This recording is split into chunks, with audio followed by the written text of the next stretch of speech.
Hello అండి, welcome back to my YouTube channel మాదా సుమని. చూడండి, మా బాబు ఎప్పుడో ఒకసారి బుద్ధి పుట్టినప్పుడే పాలు తాగుతాడు, రోజు అయితే తాగడు.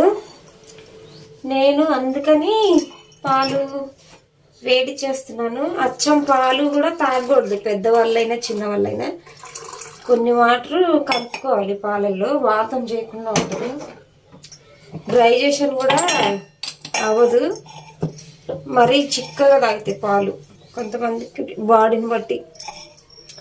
ఇప్పుడు వాడు పాలు అడిగాడు కాబట్టి, ఇప్పుడు చలికాలం కదా, మిరియాల పొడి వాడుకుంటే హెల్త్కి చాలా మంచిది.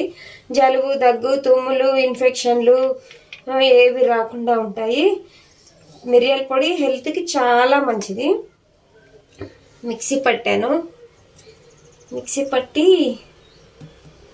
బాటిల్లో స్టోర్ చేద్దామని వేస్తున్నాను. బాటిల్లో ఎందుకంటే మా వారు కూడా నైట్ ఓట్స్ టిఫిన్ చేస్తాడు. ఓట్స్ టిఫిన్లో కొంచెం ఘాటుగా ఉండడానికి అదే మిరియాల పొడి దానిలో కూడా వేయాల్సి వచ్చింది కాబట్టి నేను ఎక్కువ పట్టుకొని బాటిల్లో స్టోర్ చేసుకుంటున్నాను. అప్పటికప్పుడు దంచుకోవాలంటే ఇబ్బంది అవుతుంది కదా, ఒక్కోసారి నైట్ లేటుగా వస్తాడు. అప్పుడు ఆ టైంలో లేటుగా వచ్చినప్పుడు దంచి చేయాలంటే లేట్ అవుతుంది కదా. వేడివేడిగానే ఓట్స్ టిఫిన్ తింటాడు. వచ్చినప్పుడు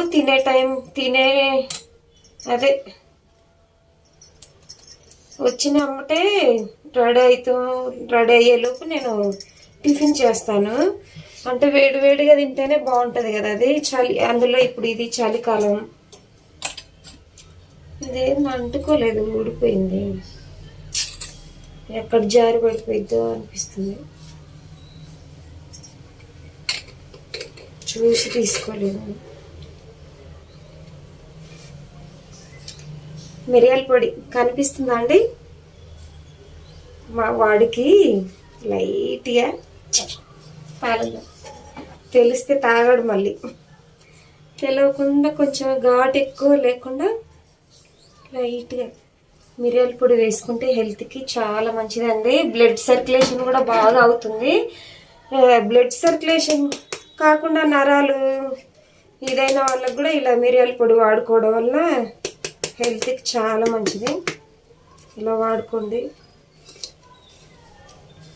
ఓకేనా అండి?